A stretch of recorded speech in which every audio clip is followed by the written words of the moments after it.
Have a really good think, because somebody you know could earn you a lot of money for very little effort. Think, who do you know that wants to buy a property in Spain? A colleague, a mate, someone in your family, a friend of a friend? If you know someone, go to welcome-estates.com and click the Refer a Friend link. If they buy, you'll pocket a nice chunky thank you from one of Spain's leading estate agents. T's and C's apply. All details at welcome-estates.com.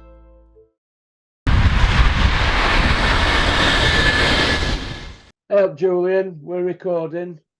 How you doing, mate?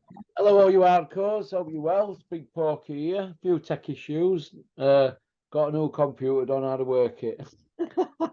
Right. How you doing, Julian? I'm all right, mate. I've had a few Zoom problems myself as well. So to say I use a computer all day, I'm not the most technical, buddy. No, it's ever plain sailing, is it, Julian? Not with software and technology. That's what we always say. It really isn't that. We're coal mining sons, aren't we? We're not supposed to be like this, are we? I'm just looking at your profile picture, mate, of that collection of belts. Yeah, not bad, is it? No, he's got 2 WBC, WBA, and an IBF, and a British. And a British, yeah. Which is one of them. What Gary Sykes should have. What they call it? Yeah. Outright.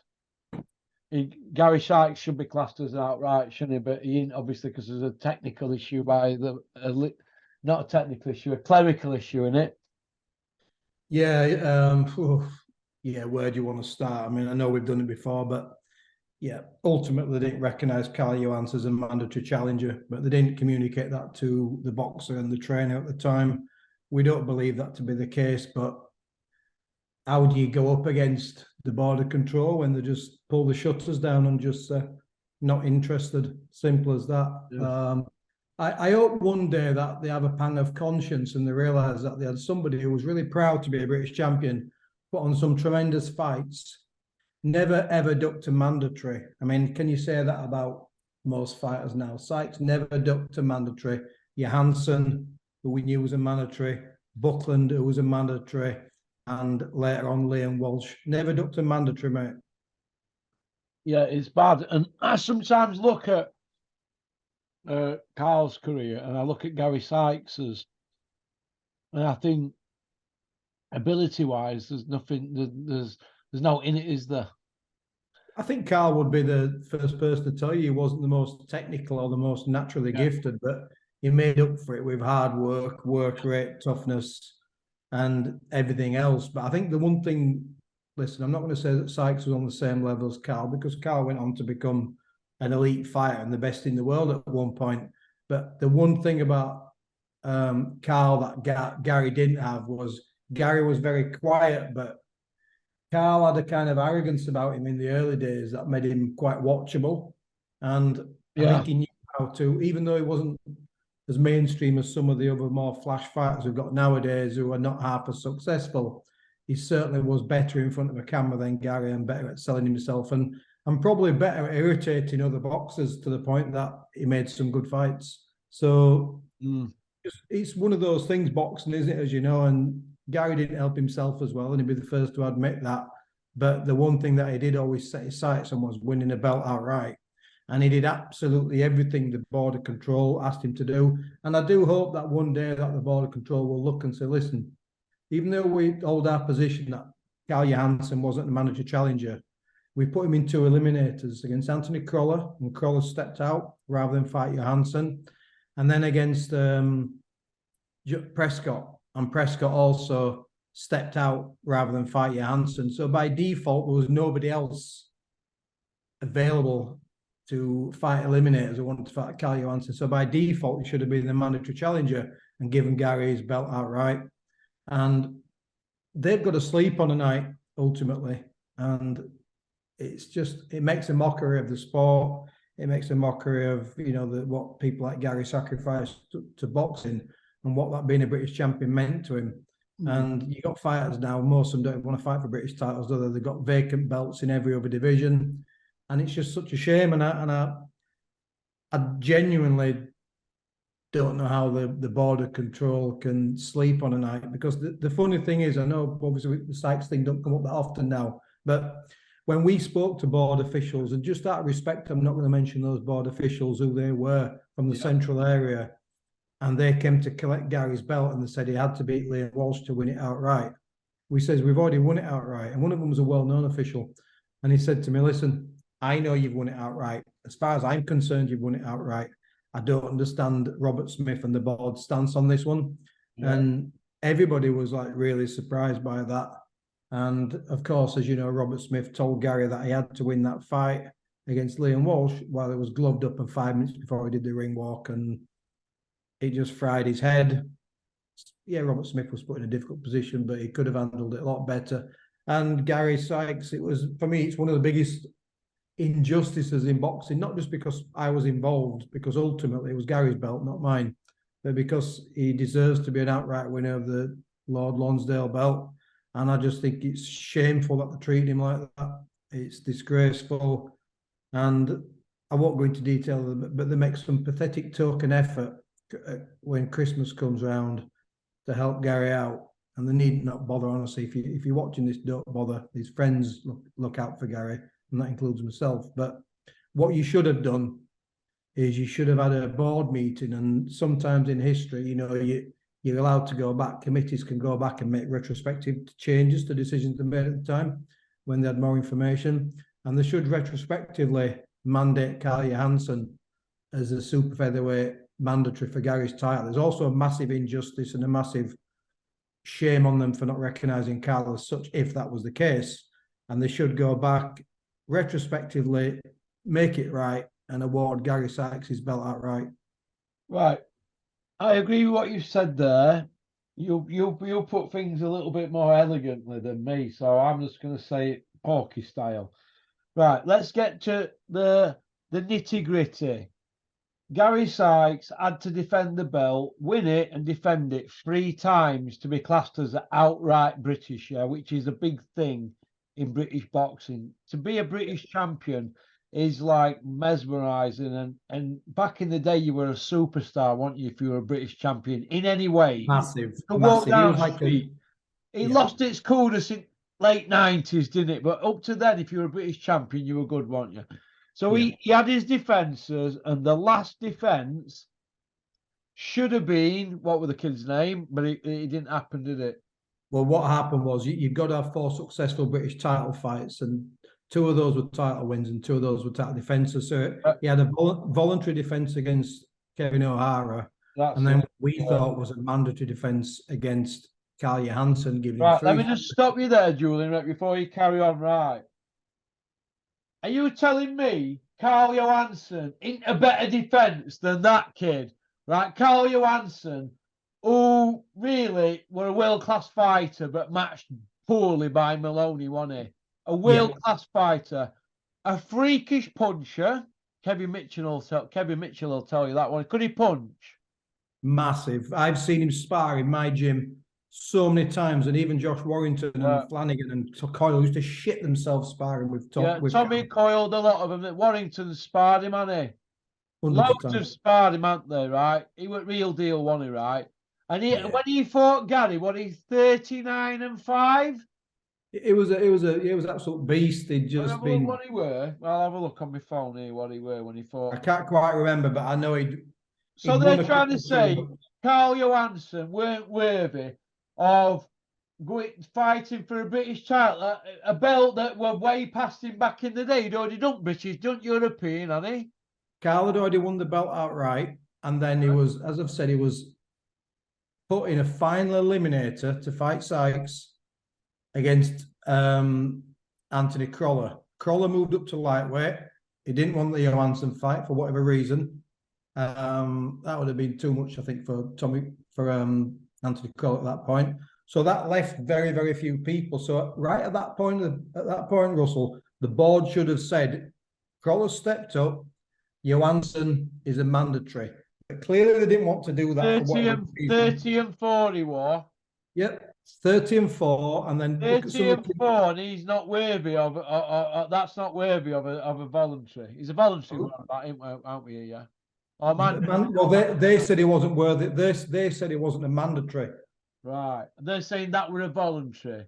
Yeah. That is bullshit, man. Don't they go down the rankings? You're supposed to, if you go in the green book, they're supposed to go down the rankings, aren't they, Julian? So Yep. if that kid wasn't available, who's next in line? Gary, it were Johansson, wasn't it? Johansson was the top ranked. Crawler didn't want to fight him. Crawler moved up. Well, And then Crawler would say this in a letter, wouldn't he? No, Crawler would state that in the letter. But do you know what the frustrating thing is if you go online. So who Sykes was then, who then Carl then had to fight was a kid called Prescott.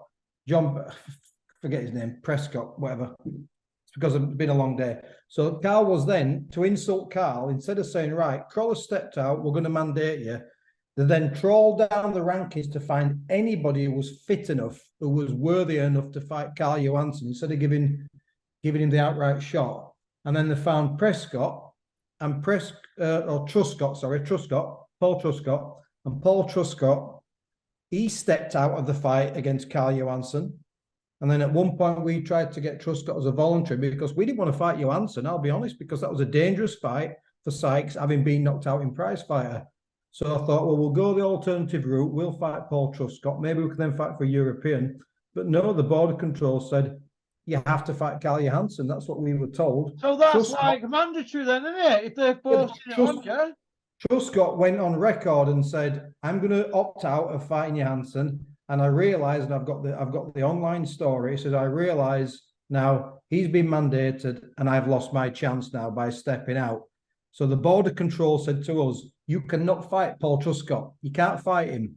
He's opted out of the eliminate with Carl. You have to fight Johansson. So Johansson's the mandatory that they're saying that if they're saying that, surely. Not according to Robert Smith. So who were the manager at the time of Gary? Steve Woods and Chris Aston were co-managers, but Steve had stepped away at that point, and it was they'd surely locked it down that it were a mandatory for his British outright. Surely a win against Johansson would have been icing on cake for his career, wouldn't it? Because that's a massive win then, isn't it? Well, Gary used to look up to Johansson. Initially, they were in the same stable, and Gary always remembers when he first went to spar Carl Johansson when he just turned pro, and Johansson had just beat Burns. He just beat Ricky Burns. And, you know, it was frightening. World champion Ricky Burns. Yeah, and he'd just done Burns, and he was frighteningly powerful. And Sykes sparred 4 rounds with Johansson, and Gary got dropped in the 4th round. Johansson did a number on him in sparring. And then I started working with Gary. This was after his first pro fight. I think it was 1-0 when he sparred Carl.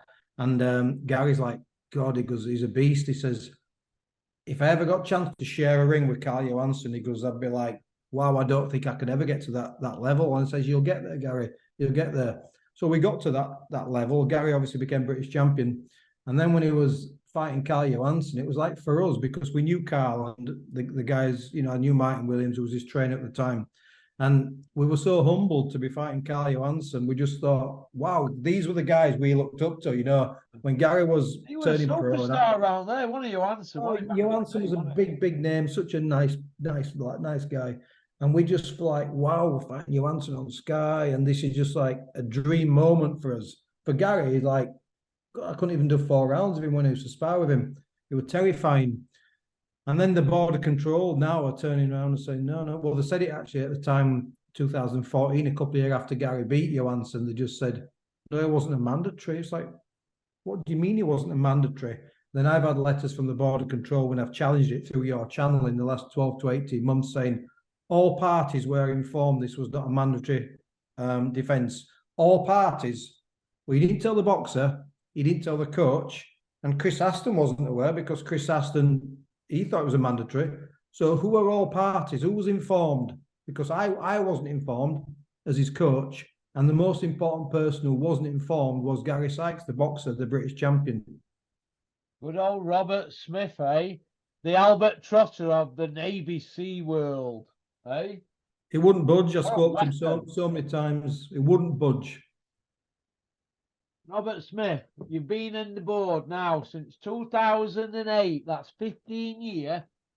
And the only question I email you is this: what would you give yourself a mark out of 10 for your 15 year at the helm of the ship. Because I'd give you a 0. Yeah, But Sykes would give honestly, him I a don't 0. hear no good about him, Robert Smith, whatsoever. Yeah, he give me a letter when I was going forward with the MBE for frocks, when you have to get people to back you, don't you? You've got to go through it all. It takes ages and years. Yeah, to give me a letter, but so what? You prick. You're a prick, Robert Smith. I don't like you. I don't hear no good about him, Julian. Yeah, it's just they just mismanaged the Sykes' defences all the way through. It was funny, and then whenever they wanted, they'd magic up a mandatory whenever a promoter lobbied them for Sykes. So they're saying that we didn't mandate Johansson, but when they felt like, so I'll give you an example. So even though Gary Buckland beat Gary Sykes in prize fighter before they fought for the British title, Buckland wasn't a super featherweight. He'd been campaigning at lightweight. So Buckland had never been in an eliminator at super featherweight. And all of a sudden, Ricky Hatton Promotions lobbied the board, and the board mandated Buckland for Sykes' belt. They boxed at lightweight. They didn't box at super featherweight. So he's never won an eliminator, and Buckland's mandated. So they just make it up as they go along, and that's why. So basically, if we club together and we get a lawyer on board, or we get Celia to do us a favour, won't you, Celia? And we take these on. What would the result be in court if we took these on the board? Because I've had enough of them, and nobody wants to take them on. They're all scared of them. Yeah, and I don't know why. Well, the rules clearly state, we've both been over it. We both know the Green Book inside out. First thing I did when I started with Dennis, I thought, I better read this, because he never has it in his pocket. So he's always one of them Dennis to Googling and stuff. So you've got to know what you're on with. And I can't see how a 30-4 kid who's world ranked, fighting, challenging for a belt they won back in the day, coming back on his last hurrah, a kid like that with a CV like that cannot be classed as not a voluntary, a mandatory. They're having a laugh. Robert Smith, you're having a bubble. Yeah.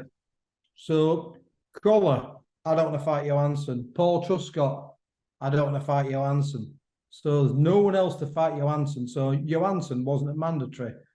Absolute rubbish. And if he wasn't, it's because you didn't do your paperwork, and it's just scandalous. So they need to retrospectively install him as a mandatory challenger and give Sykes his belt. What you've done there is, what you've just said there is correct. Right? They do make mistakes there. They get lackadaisical. They get bogged down. Yeah. Right? They've made a mistake there, and they've tried. Well, it's Gary Sykes, and he ain't got no big backing. He's not got Eddie Hills or Bricktop behind him. It's only a British. We'll nip it in bud. They'll send out they're the little people in Dewsbury. But if it'd been the big misters in London, it'd have all got sorted. If it were Chisora or any of that lot, wouldn't it? Or Anthony Joshua, wouldn't it? Well, them belts are about 11, 12 grand, and if they're about 20 quid that have given his belt, it's just they just don't want to put their hand in the pocket for a kid who's already retired. And ultimately, it's like everything else, isn't it? It's about money. It's about money. And I think now they're purposely, if you look at some of how many belts do they give out right now? They don't do it that often. And I think it's... Well, they have to fight one less fight now, don't they? Yeah, they make it difficult now to mandate people. It's 3 now, isn't it? Yeah, it were 4. It were 3, and now it's 4, I think. But it were 4 when Sykes when Sykes had to qualify. It were 4. And, it just sticks in my throat. Like you just said, there were absolutely, Carl Johansson was just a top fighter. And puncher, mate. And you're telling me he wasn't a manager challenger. And if you look at some of the people that the mandate now, it's a joke. Yeah, it is. But I don't really know what to say, mate. Listen, this is why I'm like I am with boxing, because this is a big reason for it. Everything else drives me up the wall, but I saw that kid. I see that kid now. I'm not going to go into too much detail because I speak to Gary all the time. We're close. That kid doesn't have a lot. You know that, Russell. Yeah, I know. He doesn't have a lot in life, but what he hasn't got, he'd earned, and that was that belt. And I genuinely, maybe I'm soft, I'm not cutthroat. I don't know how they sleep on a night. I don't know how they can just send a letter off and just sign it and just say, no, we let everybody know involved and it wasn't mandatory. I don't know how they can look in a mirror and say, well, you know what, if that was the case, how did we come to that decision? Because it's disgraceful, isn't it? It's the one thing in boxing. We come on here week in, week out, and we talk about injustices, we talk about funny stuff, all kinds of things. But, you know, we haven't mentioned Sykes now and the belt for quite some time. It's over a year. And it actually is, it's a terrible injustice, isn't it? It's the type of thing, if it got big backing, a Simon Jordan or anything like that, you couldn't make this up, could you? You actually couldn't make it up. How the box shafted a kid in Dewsbury. A kid in Dewsbury who's got nothing. He's got nothing. And you couldn't make it up. Well, let me tell you this, right? I'm not going to let it drop. And when Smithy's gone, because Smithy, you'll be gone soon, Smithy, and we'll get Simon Jordan in there, or we'll get somebody in there who knows what they're doing.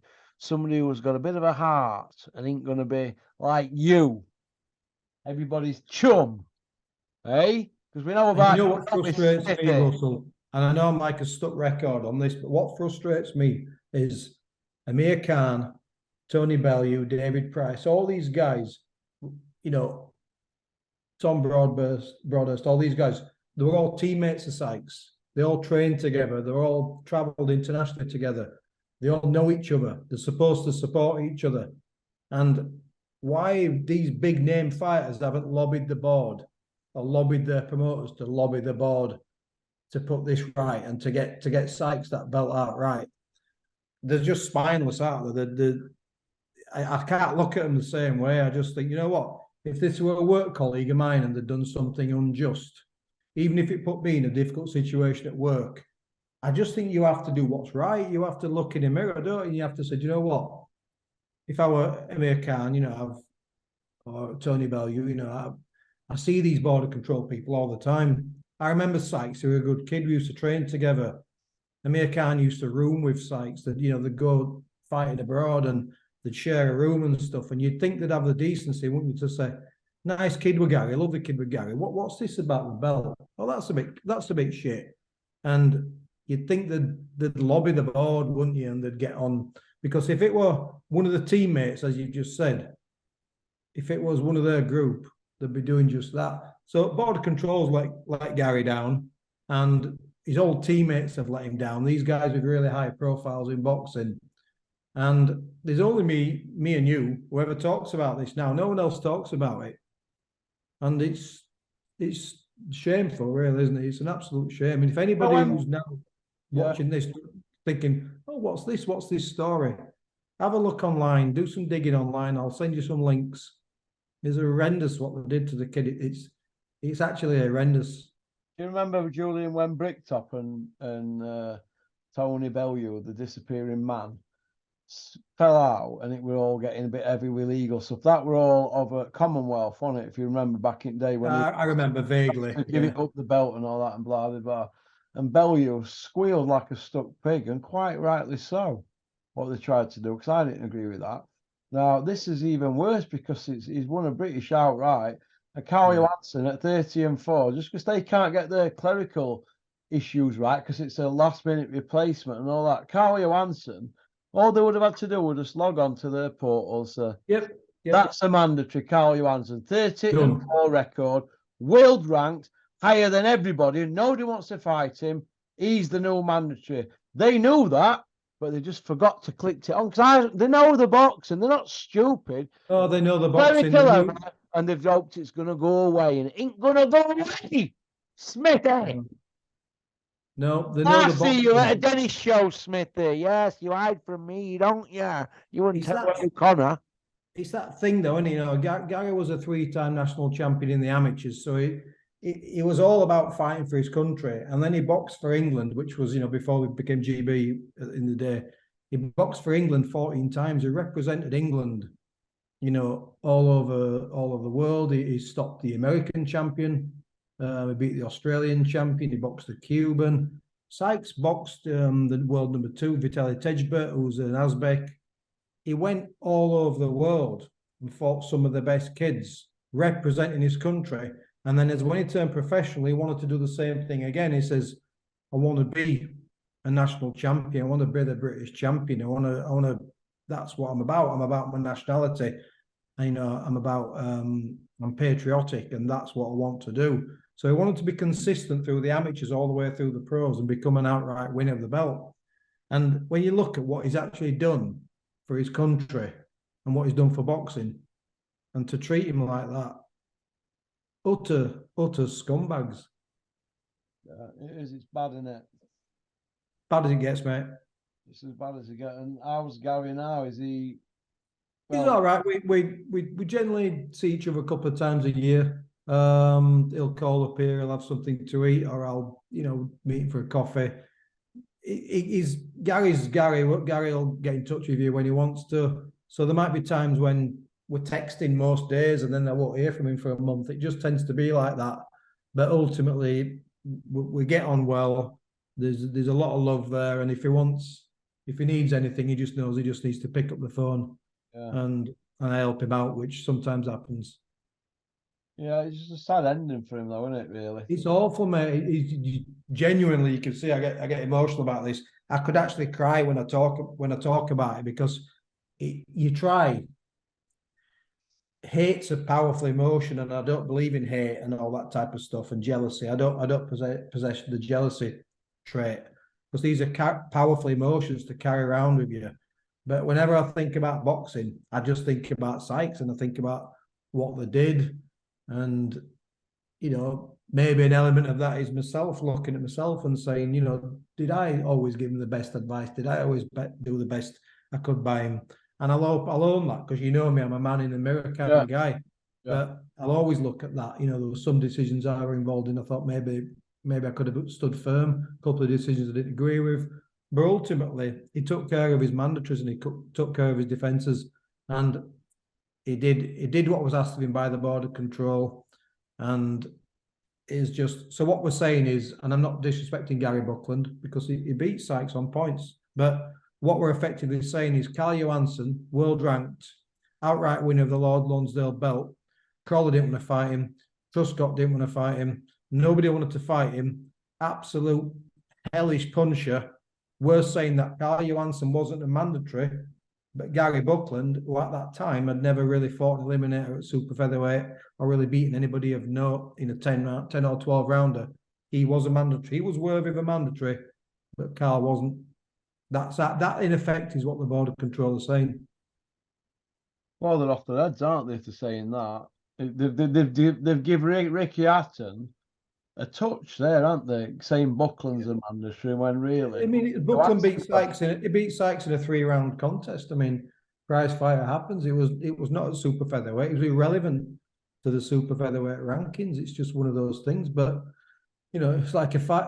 Sometimes world champions have non-title fights, and in history they've been beaten, but they don't lose the belt. Eddie Mustafa Muhammad lost a non-title fight to Ronaldo Snipes, but he kept his belt. He was still light heavyweight champion. So these things do happen in boxing, but they just make the rules up to suit the promoters, and that's what was so distasteful for me. So basically, they're saying that prize fighter fight, even though Belt Online's messed it up. Yeah. Loads of incidents where we could find online, if you go on BoxRec, that have proved that this has happened before, where somebody's not had the belt online and they lost, and it wouldn't affect the belt, surely, or the status of the belt. But then they said, obviously, we mandate Buckland, and I was like, based on what? Who has Buckland beaten? I'm not knocking Gary Buckland, and Tony Borg I know very well. He's a really great coach. Gary Buckland and Tony Borg were good people, and Buckland proved to be a worthy champion. But what I'm saying is, at that time, when Buckland was mandated for Sykes, he hadn't campaigned aggressively at super featherweight and beaten anybody and been asked to have an eliminator. I mean, at least if you're going to make decisions like that, mandate Buckland to fight Johansson then, instead of putting Paul Truscott in there. Make some kind of informed decisions. But ultimately what happened was Atom Promotions said, we'd like Sykes, and the board said, all right, we'll mandate Buckland. He'd never won an eliminator. He'd never been asked to have a final eliminator against anybody, and he got mandated. I mean, when how often does that happen when fighters are mandated for a British title fight without having to fight an eliminator? Well, they're not sticking to rules, are they? It's a bit like when Michael Watson, they had to give him £1 million, didn't they? So the board had to sell the property, didn't they, in London and move to that semi in Cardiff, right? Yeah. Well, Smith then took a cash advance, whatever, off Frank Warren, who Frank Warren admitted it in his column. He That's right, mentioned he it did, on yeah. IFL. Robert Smith, yeah, Frank Warren helped us, which is a great thing for Frank to do. But this is how I look at it. Would Jurgen Klopp help the FA if they were struggling with money? And what would Man United, Man City, Chelsea, Arsenal, Tottenham, or Everton, all them lot think about Liverpool helping FA? So why should that be allowed? Does that mean that Frank Warren gets preferential treatment down the line with eliminators and mandatories and voluntaries and the pick of the cream of the crop for his lads? Is that in any other in business that would be classed as a kickback? It's as simple as that. It's a bribe. It's a kickback. Why do we allow it in boxing then? Why do the fans allow this nonsense? Because boxing's rotten, and we know it's rotten, but we're addicted to it because every now and again you see we get a Ward Gatti every now and then, every 20 years. Yeah. Or you see some fighters who come through and you're like, wow, this kid's good. And you go on the journey with them, and we fall back in love with boxing every time. But you know, I've been over to Nicky Manners' gym this afternoon, and Nicky Manners and Colin Manners, they won't mind me saying so. So they were good servants of British boxing. They were good amateurs, well-respected amateurs, and they were good, solid pros. But you hear some of the stories, I won't go into detail, but you hear some of the stories about how they just get overlooked and matched hard and short notice fights and all this kind of stuff. And you think, I remember Kawasaki, didn't they? Nicky, didn't they? Yeah, they hadn't boxed for so long. And it's bad, isn't it? How fighters are treated. It's pretty bad, you know. It's like you talk about the border control and inconsistencies. So the border control have a rule which says you can't fight for a British title fight if you're coming off a loss. You have to have a 4-rounder. But they waiver that all the time. It depends on who the fighter is, who's, you know, so you get fighters coming off a loss, fighting for British title fights, just because the promoters lobby the board. And then they use that discretionary word, don't they? Oh, well, we've applied discretion. You didn't apply discretion to Gary Sykes. You just apply discretion to the big promoters who pay the biggest purses, and then you get that 4% board tax. You get a bigger number. Yeah, they didn't do that with Liam Cameron. They gave Liam Cameron a 4-year ban for cocaine, and Tyson Fury had a cocaine charge, a refusal, and another one. He had another one, didn't he? A wild boar, whatever. Wild boar, castrated wild boar, whatever it was, a fried bacon or something, whatever. But he had 3 charges, and he got 2-year. Hey, but Liam Cameron got 4-year. So how's that consistent? There's just no consistency whatsoever. I mean, there's no consistency whatsoever, is there? I mean, it's gonna be interesting. They're effectively they're proving to be spineless, aren't they? They're toothless tigers, but they can bully the Sykeses and the Julian McGowans of this world because we're just little men from Dewsbury. We're nobody really. Yeah, we're not from Essex, are we? Nope. Yeah, and it's a sad indictment of where we're at now, where we've got this messer, Smithy, 15 years at the helm, and look at it! You've done! Oh, you've done to the sport, Smith, on your watch! Whatever you can!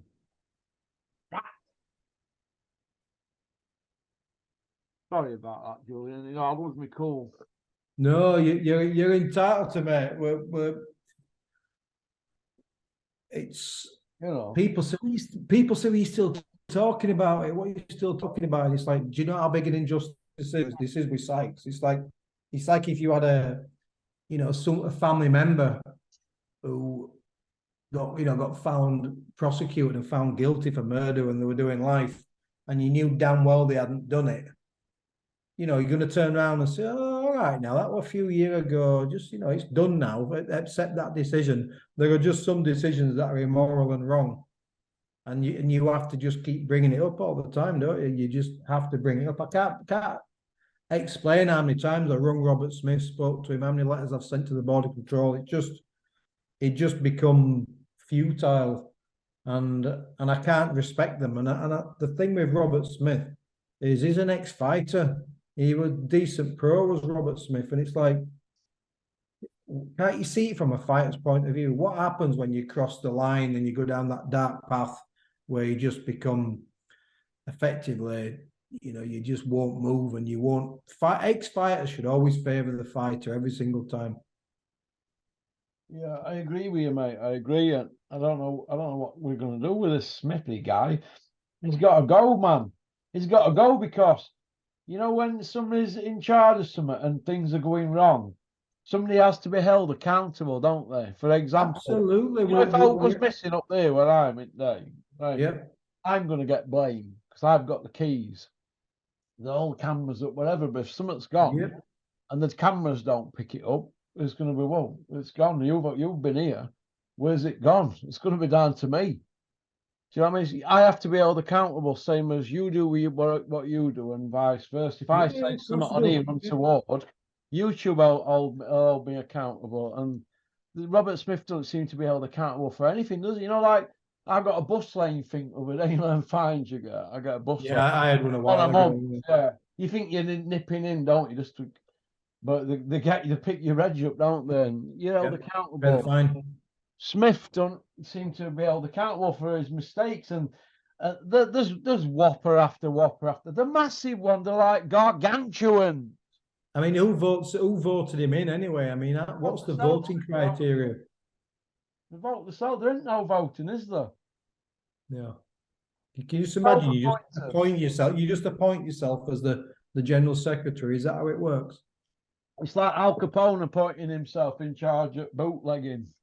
You know what I mean? Yeah, we'll put Al in charge, or Pablo Escobar we'll let him be in charge at customs, right? Just so he makes sure that all the good beef off the bone gets through. Yeah, the tainted beef. Yeah. No beak. Off at bone, kid. That means the good stuff, Julian. Your mum takes you shopping to butchers. Yeah. Flag your ham, don't you, in the fridge, and you don't want that. You want that off at bone, don't you? Right then, we'll go on to part 2. Let's do part 2, mate. For the main course. All right. Let's do it. Let's rinse some people, Porky's Corner is proud to be sponsored by Spartan Site Solutions. They are specialists in civil engineering and demolition contracts for the construction industry. Interested parties should visit their website or contact Porky's Corner for a referral at porkycorner@mail.com.